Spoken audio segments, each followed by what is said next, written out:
누가복음 10장 25절부터 42절까지입니다. 누가복음 10장 25절에서 42절까지입니다. 한 절 한 절 읽고 마지막 절은 같이 읽도록 하겠습니다. 어떤 율법 교사가 일어나 예수를 시험하여 이르되 선생님, 내가 무엇을 하여야 영생을 얻으리이까? 예수께서 이르시되 율법에 무엇이라 기록되었으며 내가 어떻게 읽느냐. 대답하여 이르되 내 마음을 다하며 목숨을 다하며 힘을 다하며 뜻을 다하여 주 너의 하나님을 사랑하고 또한 내 이웃을 내 자신같이 사랑하라 하셨나이다. 예수께서 이르시되 내 대답이 옳도다. 이를 행하라. 그러면 살리라 하시니 그 사람이 자기를 옳게 보이려고 예수께 여짜오되 그러면 내 이웃이 누구니이까? 예수께서 대답하여 이르시되 어떤 사람이 예루살렘에서 여리고로 내려가다가 강도를 만나매 강도들이 그 옷을 벗기고 때려 거의 죽은 것을 버리고 갔더라.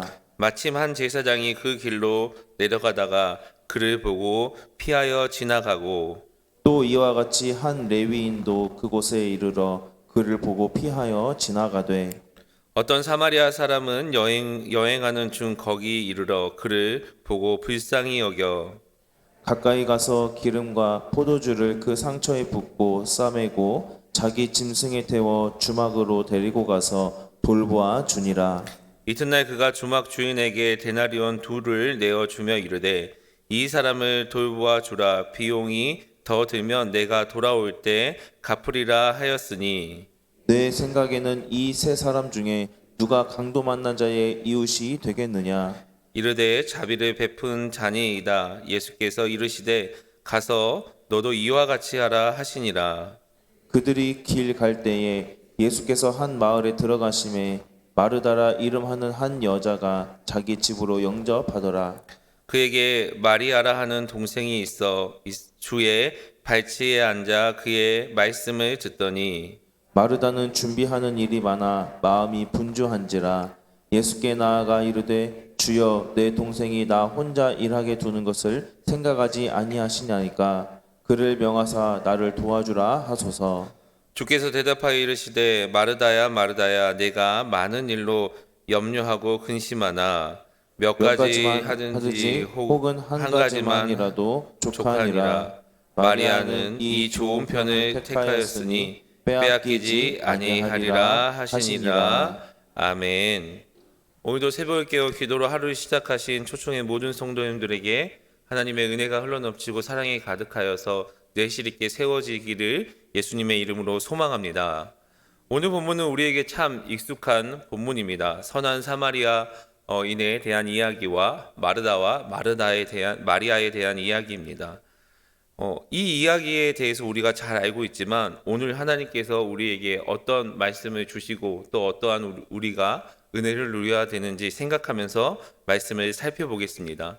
25절부터 27절을 보면 율법 교사가 예수님에게 질문을 던집니다. 오늘 본문 25절 말씀 다 같이 읽어보겠습니다. 시작.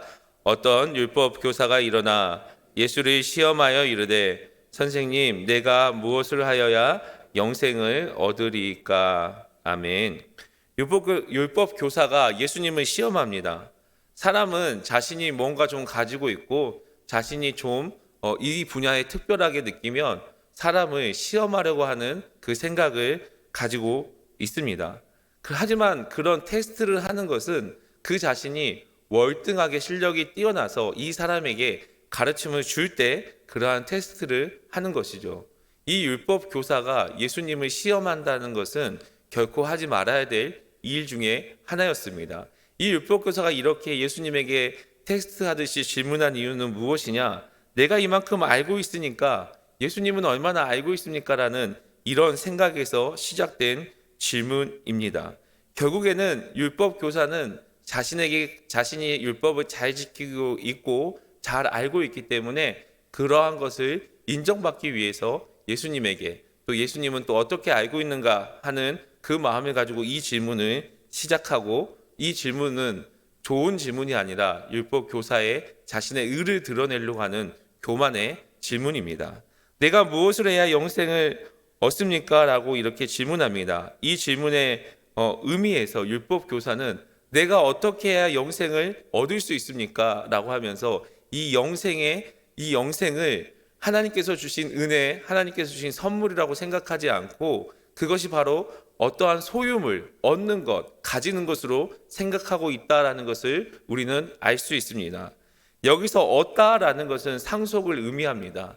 당시 이 유대인들에게 상속이라는 것은 가지고 영원히 잃지 않는다, 계속 가지고 있다라는 그런 소유의 강한 뜻을 가지고 있습니다.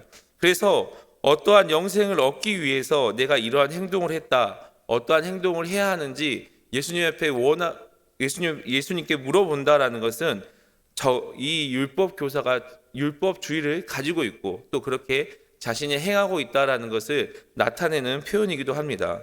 하지만 우리가 잘 알고 있듯이 우리가 하나님께서 주신 영원한 생명을 얻는 것, 그것은 우리가 어떠한 행동으로 주어지는 것이 아니라 하나님께서 주신 선물이고 은혜이며 우리의 믿음이라는 것을 우리는 잘 알고 있습니다. 이에 예수님께서는 바로 답해주지 않고 오히려 율법에 어떻게 기록되었는지 질문을 합니다. 오늘 본문 27절 말씀 다 같이 읽어보도록 하겠습니다. 시작. 대답하여 이르되 내 마음을 다하며 목숨을 다하며 힘을 다하며 뜻을 다하여 주 너의 하나님을 사랑하고 또 내 이웃을 내 자신같이 사랑하리라 하였나이다. 아멘. 율법 교사는 율법에 대해서 너무 잘 알고 있었습니다. 오늘 이 말씀은 27절 말씀은 신명기와 레위기 말씀을 인용해서 그 율법 교사가 답을 한 것입니다. 율법 교사의 답에 예수님은 28절을 통해서 내 말이 맞다라고 이렇게 이야기하면서 그 말이 맞으니 그대로 살아라, 그렇게 행동해라라고 이렇게 말합니다. 어떻게 생각하면 그 행동하는 그대로 행하라는 것은 행동을 통해서 행위를 통해서 구원을 받을 거라고 생각할 수 있겠지만 율법 교사가 답한 내용은 어떤 내용이냐 하면 하나님께서 주신 은혜를 누리면 그 하나님의 은혜로 그 하나님을 사랑하면 믿음을 가지고 살아가는 사람이 이렇게 변할 수밖에 없다라는 답이 되는 것입니다. 그래서 이게 신앙의 본질이고 예수님께서는 그 신앙의 본질대로 살아라고 율법 교사에게 말하고 있는 것입니다. 그래서 예수님께서는 그 율법 교사에게 아는 대로 살아라라는 것이 예수님의 답입니다. 하나님을 진짜 사랑하고 하나님을 전심으로 사랑한다면 우리의 생활에서 그런 하나님을 사랑하는 모습이 드러날 수밖에 없습니다. 남자가 여자를 만날 때 어떠한 모든 것이 그 사랑하는 여자의 집중에 대해서 결정하는 것처럼 우리가 아이를 양육할 때, 자녀들을 양육할 때 모든 결정의 초점이 자녀들에게 맞춰 있는 것처럼 우리가 사랑하면 그 사랑이 결국에는 내 모습에 드러날 수밖에 없습니다. 하나님을 우리가 사랑하면, 하나님을 정말 사랑하면 우리 모습에 하나님을 사랑하는 그 모습이 온전하게 드러나게 된다라는 것이죠. 율법 교사가 하나님을 진짜 사랑했다면 그 모습이 그 율법 교사에게 나타났을 것입니다. 하지만 율법 교사는 지식으로만 알고 있었기 때문에 그 하나님의 사랑을 실천하지 못했고 하나님의 사랑이 그 모습에 나타나지 않았습니다. 그래서 율법 교사는 29절에 자신이 율법을 잘 지키고 그 율법을 잘 지킨다는 것을 나타내기 위해서 내 이웃이 누구입니까? 라고 이렇게 예수님께 물어봅니다. 이 이면에는 내가 내 이웃, 내 동족, 내 주변 사람들에게 사랑을 잘 베풀고 율법을 잘 지켰다라는 그 율법 교사의 자부심이 나타나는 부분입니다. 그런데 오히려 예수님께서는 다시 질문을 합니다. 그래서 예수님께서 이 율법 교사의 자부심을 깨뜨리기 위해서 30절에서 35절을 통해서 답하십니다. 우리가 잘 알고 있는 선한 사마리아인의 비유입니다. 예루살렘은 해발 760m에 있는 고지대였습니다. 그리고 예수님 당시에 예루살렘 성전에서 일했던 제사장과 레위인들이 많이 살고 있는 여리고는 해면보다 250m 낮은 저지대였습니다. 그래서 예루살렘 성전을 올라갈 때는 올라간다는 표현을 쓰고 그 성전에서 이 여리고로 갈 때는 내려간다라는 말을 사용했습니다. 이 두 지역 간의 거리는 약 36km 정도였고 길이 가파르고 길 옆에 암석들이 많아서 실제로 강도들이 많이 출몰했던 지역이기도 합니다. 그래서 올라갔다 내려갔다 하는 사람들은 대부분 유대인들이었고 강도의 역할을 강도질을 했던 사람들은 이렇게 많은 사람들이 많은 역사학자들이 사마리아인들이 많았을 것이라고 이렇게 주장을 합니다. 그래서 이 강도당한 사람을 보는 것, 그리고 이 강도를 당한 것, 그리고 강도당한 사람을 보는 사람이 레위인과 제사장이었다는 것은 어쩌면 역사적인 당연한 사실로 이렇게 비유를 합니다. 그런데 강도당한 사람을 보고 레위인과 제사장은 그냥 지나갑니다. 30절에 제사장과 레위인이 내려갔다라는 것은 예루살렘 성전의 봉사가 끝났다, 즉 자기가 해야 할 일이 끝났다라는 것을 우리는 알 수 있습니다. 만약에 올라갔을 때 이러한 일이 있다면 성전에 맡은 일을 하기 위해서는 부정한 것을 만지지 말아야 하기 때문에 우리가 조금 이해할 수 있습니다. 그런데 내려갔다는 것은 이미 봉사를 마쳤다라는 의미입니다. 그렇기 때문에 내려갈 때 부정한 그 피를 만질지라도 하루 정도 지나면 괜찮다라는 레위기의 그런 기록들이 있고 그런 법도가 있습니다. 그런 상황에 모든 성전의 일을 마치고 내려가는 그 상황에 강도 만난 사람을 그냥 지나칩니다. 이런 상황에 사마리아 사람이 등장해서 시간과 돈을 아끼지 않고 이 일을 해결합니다. 이러한 이야기는, 이런 예수님의 이야기에 대해서 율법 교사는 결코 마음이 탐탁하지 않았을 것입니다. 왜냐하면 이 율법 교사에게는 이때 당시 유대인들에게는 이방인과 사마리아 사람이 이웃에 속하지 않았던 개념이기 때문입니다.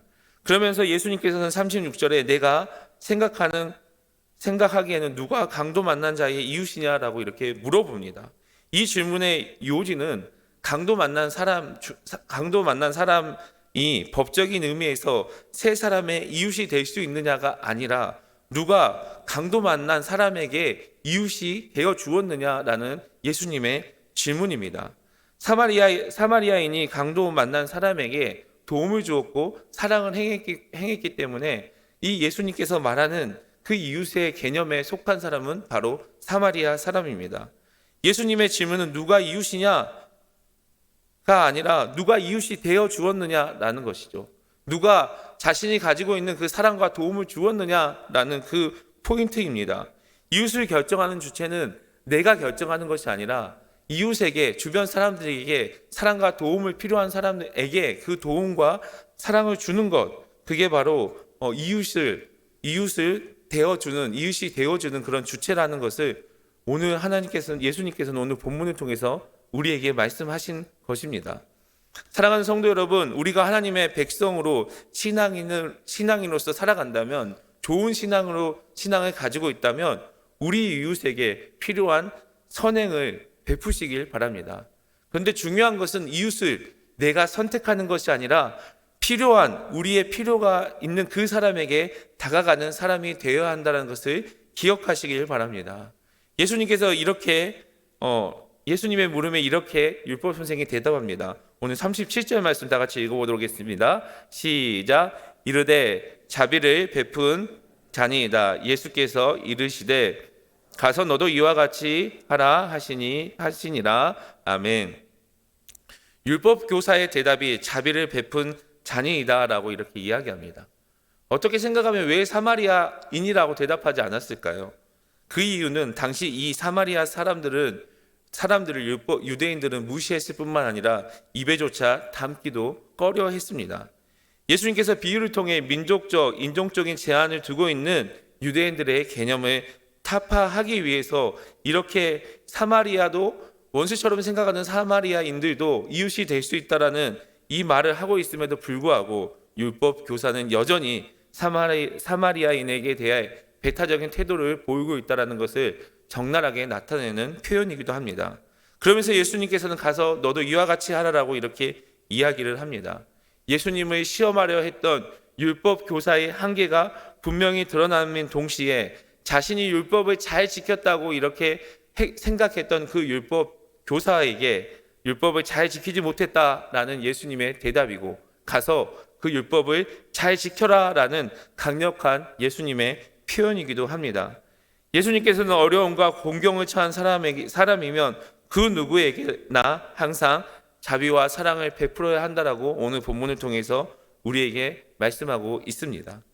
사랑하는 성도 여러분, 참된 그리스도인은 참된 이웃이 되어줘야 합니다.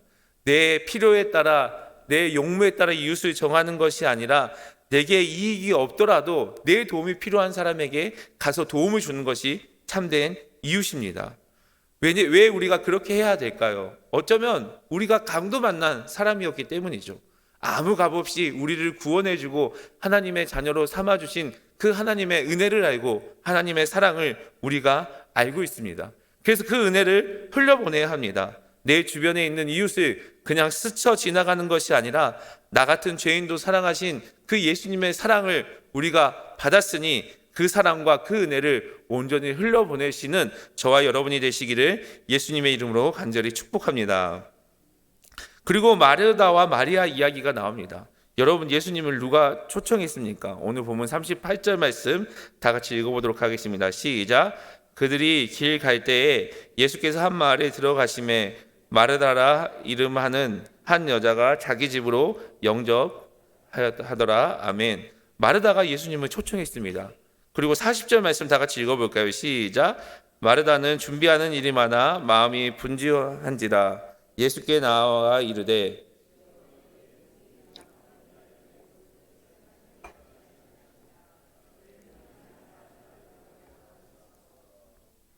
아멘.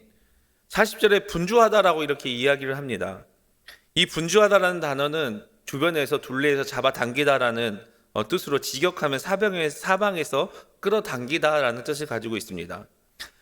마르다는 차분한 마음을 가지지 않고 무엇인가 하기 위해서 분주하고 허둥대는 모습을 오늘 본문을 통해서 우리는 알게 됩니다. 그녀는 할 일이 많았는데 왜 손에 그 일이 잡히지 않았을까요? 준비하는 일이 많았기 때문이죠. 이 준비하는 일은 봉사하다, 섬기다라는 뜻을 가지고 있는데 마르다가 예수님을 대접할 그 음식을 만들기 위해서 마음이 분주했을 것입니다. 그런데 한편에는 또 어떤 마음이 있냐? 바로 예수님 발치에 앉아 그 말씀을 듣고 있는 마르다의 그 모습에 자신도 그렇게 말씀을 듣고 싶은 그 마음이 있었기 때문에 분주할 수밖에 없는 그런 상황입니다. 왜냐하면 예수님을 초청한 사람은 바로 마르다이기 때문입니다. 그래서 한 가지에게 집중 못하고 분주한 그 상황에 주님께서 마르다에게 이렇게 대답하시는데요. 우리 41절 42절 다 같이 읽어볼까요? 시작.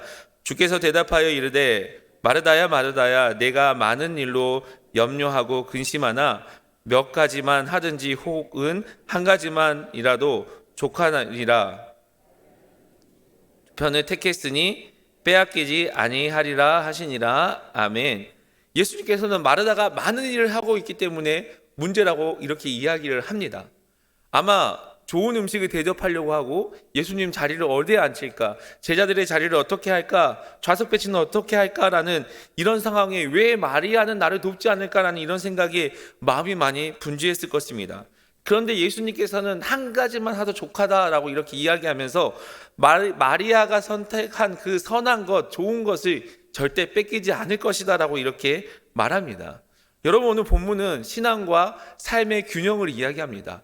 율법을 잘 알고 있고, 즉 하나님의 말씀을 잘 알고 있을지라도 그 삶에 하나님의 사랑이 나타나지 않고 실천이 나타나지 않으면 안 된다라는 이야기를 하면서 오늘 본문 마지막에 좋은 편을 택했으니 빼앗기지 아니하리라라는 말씀으로 마무리합니다. 예수님께서는 영적 유익을 위해서 스스로 좋은 것을 택한 마리아의 모습을 이야기하면서 그것을 선택했을 때 절대 뺏기지 말아야 한다라고 우리에게 말씀하고 계시는 것이죠.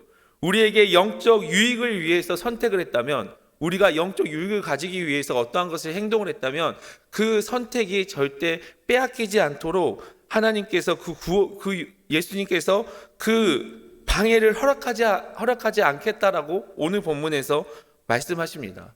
이러한 것은 우리가 영적인 삶을 살기 위해서 선택했다면 그 어떤 것도 방해받아서는 안 된다는 뜻이죠. 우리의 분주함, 우리의 여러 가지 생각들이 방해받아서는 안 된다는 그 말씀입니다.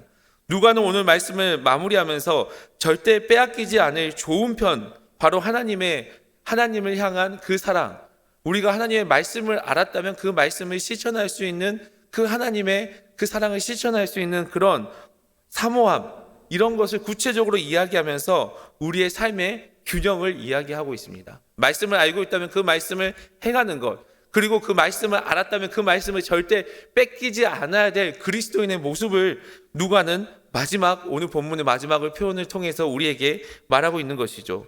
그래서 좋은 편, 하나님의 사랑을 알고 하나님의 말씀을 사랑하는 그 영적인 유익을 절대 빼앗기지 말라라고 하면서 그 복을 누려라고 오늘 본문을 통해서 말씀합니다. 사랑하는 성도 여러분, 하나님께서 우리에게 주신 그 유익한 것, 하나님의 사랑, 하나님의 말씀, 이것을 지키기 위해서 우리의 마음의 분주함으로 절대 빼앗기지 마시기를 소망합니다. 그리고 우리가 하나님의 말씀을 알았다면 그 말씀에 아는 것에, 지식적으로 아는 것에 끝나는 것이 아니라 오늘 하루 그 하나님의 말씀대로 행동하고 그 말씀대로 행하시는 우리 초청의 모든 성도님이 되시기를 예수님의 이름으로 축복합니다. 사랑의 하나님 감사합니다. 오늘도 귀한 날을 허락하여 주시고 하나님의 말씀을 알고 그 말씀을 가지고 삶의 균형을 이루는 삶을 살아갈 수 있도록 인도하여 주시옵소서. 우리가 온전히 우리의 삶에 유익한 것, 좋은 것을 선택했다면 그것을 절대 빼앗기지 않도록 주님께서 은혜 내려주시고 우리 역시 그러한 삶을 살아갈 수 있도록 인도하여 주시옵소서. 하나님을 사랑하는 만큼 이웃을 사랑할 수 있도록 인도하여 주시고 우리의 이웃을 스쳐 지나가는 것이 아니라 혹 우리의 도움이 필요한 이웃을 섬기며 사랑을 실천할 수 있도록 주님 은혜 허락하여 주시옵소서.